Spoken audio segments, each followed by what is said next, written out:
You know, when I was growing up, I was probably about 8 years old, and at the time, we were living in Silver Spring. Yeah. Yes. Common misconception about me in D.C., a lot of people think I'm from the hood. That's not true. But I never bothered to correct anybody because I wanted the streets to embrace me. As a matter of fact, I kept it up as a ruse. Like sometimes I'll hang out with rappers like Nas and them, and these motherfuckers will start talking about the projects. Yo, it was wild in the PJs, yo. And I'll be like, word, nigga, word. But I don't know. I have no idea. My parents did just well enough so that I could grow up poor around white people.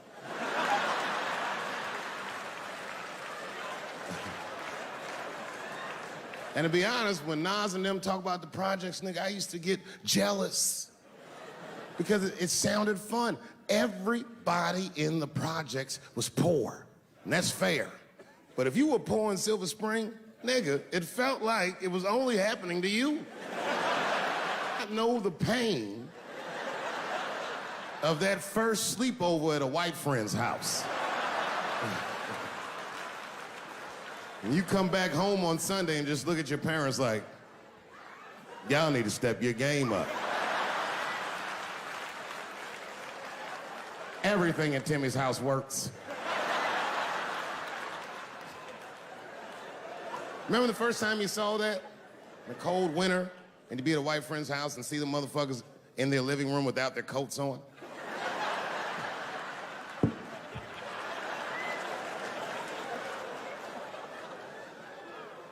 Timmy was one of my first white friends, like, in my life, man. He was a good dude, too. He moved to Silver Spring from Utah, of all places. I guess his family was affiliated with that Mormon church they got down there, and me and him used to hang out. And one day I was at his house, we were just hanging out, and Timmy says, Dave, why don't you stay for dinner tonight? I said, oh, man, I'd love to, but I can't. If I'm not home before dark, my mother will kill me. That was a lie.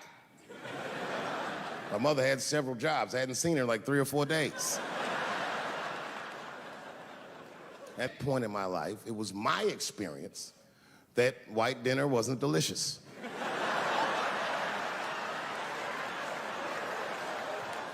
I'd rather go home and fry some bologna or some shit like that.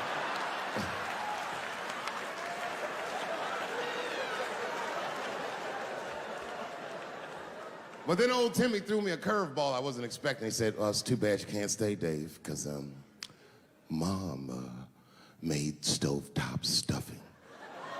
I said, what the fuck, stovetop? Well, hold on, nigga, let me make some phone calls real quick. I had seen that commercial so many times, I had dreamt of getting my hands on some of that stovetop stuffing. And finally, I met a motherfucker that actually had a box of stovetop in the house. I couldn't miss this opportunity, so I pretended to call my mother. And then I came back and I said, Timmy, you're not gonna believe this great news. Mom said I can stay. And he said, fantastic. He said, why don't you come with me and we'll help set the table and then we can say the blessing. I had no interest in setting this motherfucker's table or saying these crazy ass Mormon prayers. I just wanted that goddamn stuffing. My hands first. My plan was simple. Wash my hands slowly, and by the time I'm done, the table will be set, the blessing will be said, and all that there will be left to do is eat. Went to the bathroom. I washed my hands very slowly. I must have been in there for about 10 minutes. And suddenly, one of his mothers came to the door.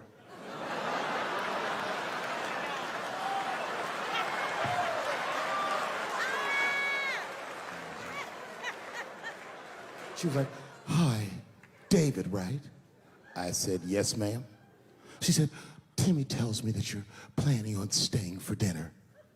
I said, I hope that's not a problem, ma'am. She says, no, it's no problem. In fact, we'd love to have you. It's just that we weren't expecting company. And I'm afraid there's not enough stovetop stuffing for everybody. So I kicked her in the pussy. Bam! Ladies and gentlemen, I told you I'm dope, nigga. I told you what I was gonna say and you still didn't see it coming. And that's why I make the big bucks.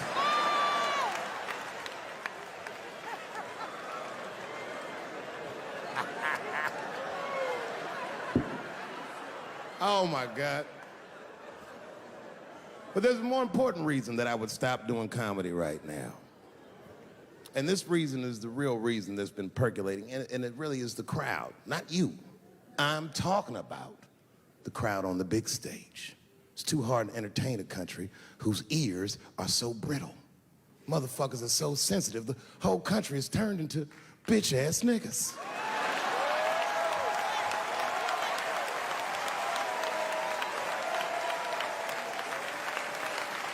Everything you say upsets somebody. You know, I can remember when it all started. It was when I was doing Chappelle's show. When I was doing Chappelle's show, I used to do the show, and then on the weekends, I do like concerts and shit like that. So I'm doing a concert, and there was a couple in the front row, beautiful couple. The wife was obviously Asian. You could see it in her face.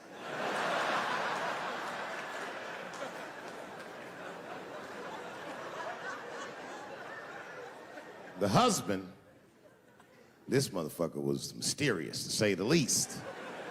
Couldn't quite pinpoint where he was from. Caramel-colored fella, very nice hair, but he could have been from anywhere. Bangladesh, Mexico. I can't guess with a nigga like this.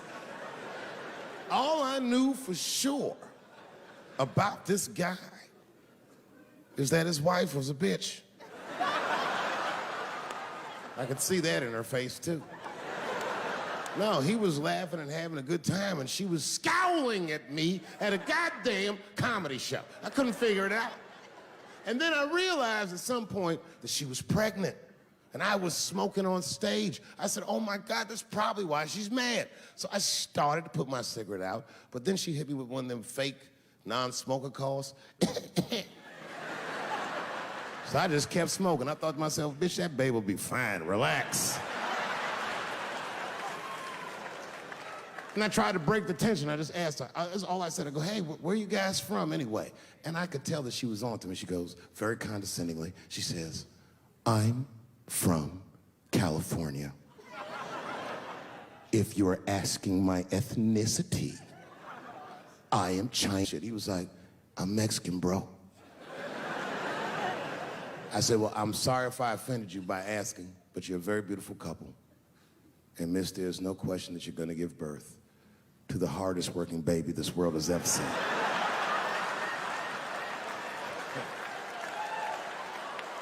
That's not a bad joke. She got very upset. She got up to leave immediately, but she didn't just leave. She had to take one last dig at me on the way out. I will never buy one of your fucking DVDs again, Dave Chappelle. I said, ma'am, with all due respect, Chinese people don't buy DVDs.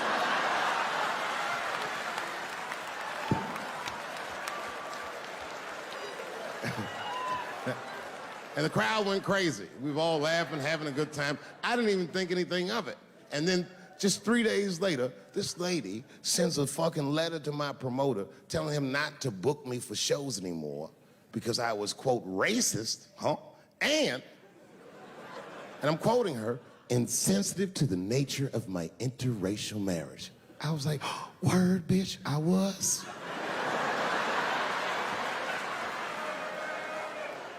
If she would know that I myself am in an interracial marriage. That's right. In fact, my wife is Asian too.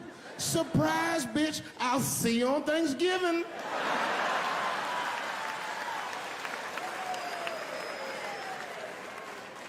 But my wife's not Chinese. She's Filipino. That's right. And our kids are Puerto Rican somehow, so there you go. I don't give a fuck about interracial marriage. In fact, you know what? My mother is half white. A lot of people don't know that. Well, all right, you were a little too excited, but okay. A lot of people don't believe me when I say that, but it's true. You can't tell looking at me, but if I grew my hair out,